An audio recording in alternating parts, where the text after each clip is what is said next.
ng breading. Meron tayo ditong dalawang potato. Hihiwain lang natin siya nung maninipis. So, tara. Hindi na natin siya guys babalatan kasi nandiyan dyan yung crispiness. Nahugasan ko na din to guys. Bago pa ako pumunta dito. Hiwain lang natin siya ng maninipis. Wala kasing sangkalan. Meron ko pala dyan.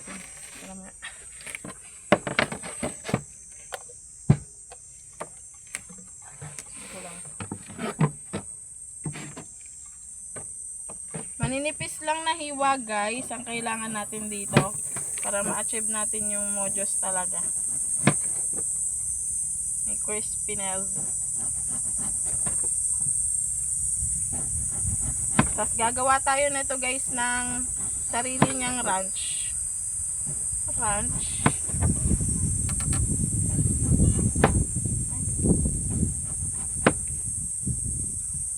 Kailangan dito guys manipis lang talaga siya, bawal siyang makapal. Kasi hindi na ano yun. Hindi na potato mojos. Chips na ang tawag doon.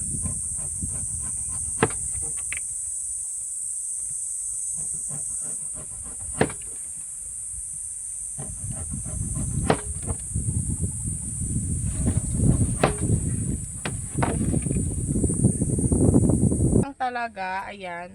Maninipis lang talaga yan siya guys. Ayan o. Ayan, after natin mahiwa to lahat guys, gagawa naman tayo ng, ay hindi pala tayo gagawa.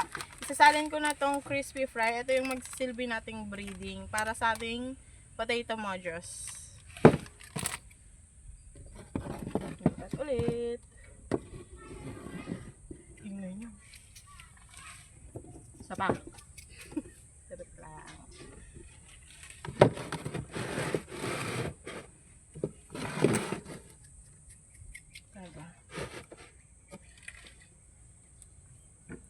And guys, isasarin ko na to guys, ilalahat ko na to.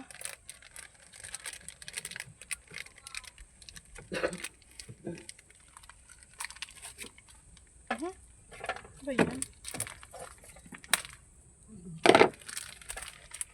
Sasalin lang natin to guys, lahat na to guys.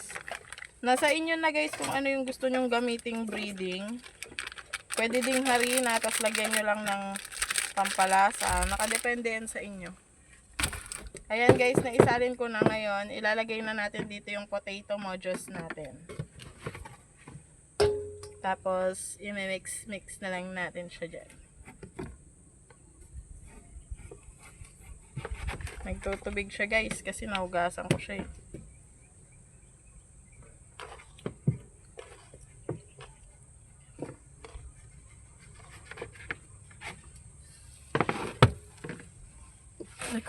Okay na yun, tama na lang. So, tatakpan ko siya para mabilis natin siyang ma-mix. Para hindi na tayo magpaisa-isa pa. Takpan lang natin siya. Shake. Ay! Mali, guys. Maling decision yun.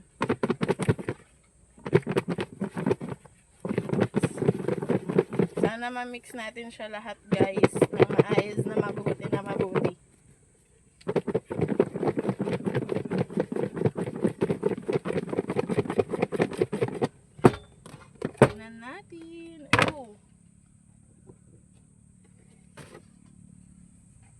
Ayan na siya guys, ganyan na yung itsura niya, na-bread naman siya lahat. Nagkaroon siya ng ayan, na-breeding naman siya lahat. So, ipa-fry na natin siya ngayon, piprituhin lang natin to guys, ganun lang kasimple. Yun.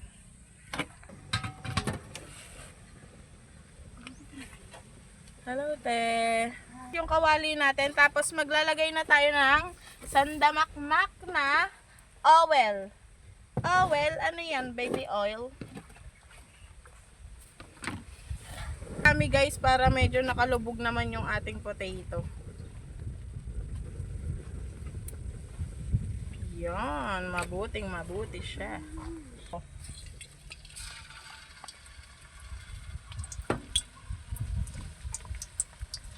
Isa-isain lang natin guys. Kamayin ko na nga para hindi ako matagalan.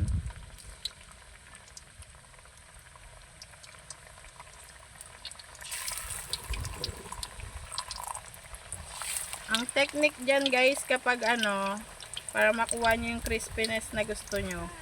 Kapag naisalin nyo na, huwag nyo muna siyang gagalawin. Naiintindihan? Huwag gagalawin.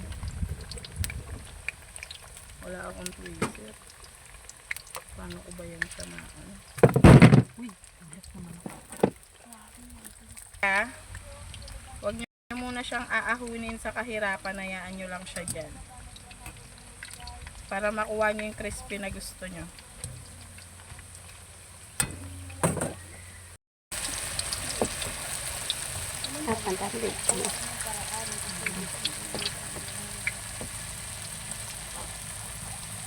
Lahat na yun. Bahala na si Batman. Ito, nakagawa na ako ng medyo maayos-ayos.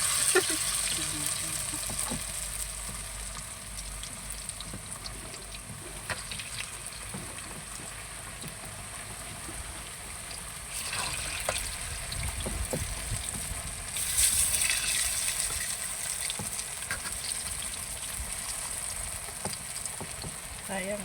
Bigay ko ng mga Bigay na lang tayo ito, taga 100 tayo. Okay.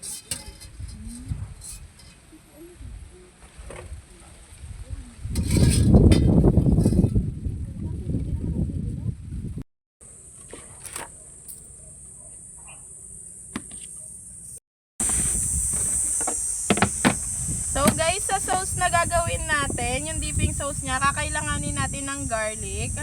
Magano tayo ng garlic. Bawang guys, bawang pala. Garlic nga. Ay! Nangingi yung lupa. Mas madaming garlic food processor, mas maganda, mas mabuti yun. Pero since nandito tayo sa bukid and wala naman kaming dalang food processor, yan, manu-manuhin natin yung maliliit. Sauce. Ngani! Ganyan guys, para kita nyo.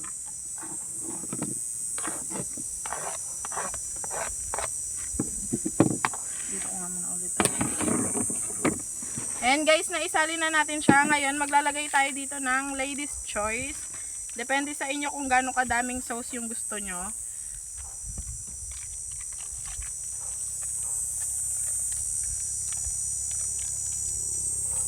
Ilalahat ko na to guys. Maliit lang kasi to guys eh.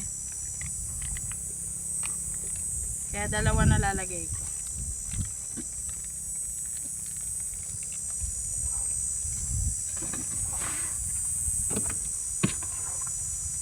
After nyan guys, magpipiga tayo ng lemon na napigana.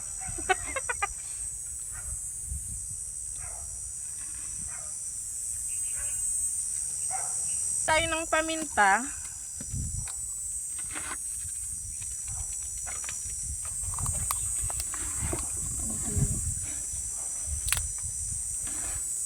Depende sa inyo guys kung gaano karaming paminta ilalagay nyo ah.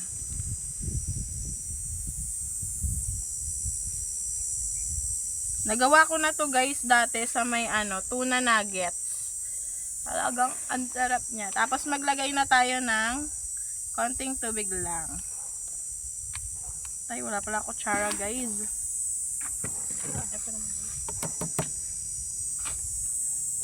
And guys, nailagay ko na lahat. So, imi-mix, mix lang natin siya. Matalsik pa siya guys.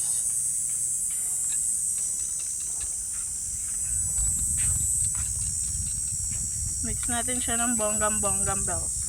Ay, wala tayong asin. Nalimutan ko pala. Ano ba yan? Daming nakalimutan. Tapos, ang dami pang tubig. Pero carry na yan guys, masarap pa din yan. Pero kapag may asin kayo, maglagay kayo ng asin ha. Nakalimutan ko lang. Kalimutan ko lang magdala guys. Guys, ito na guys yung ginawa nating potato majos. And meron tayo ditong dipping sauce. So, itatry na natin siya. Go. Ayan yung sauce natin guys. Try natin. Okay, yung tab na yun.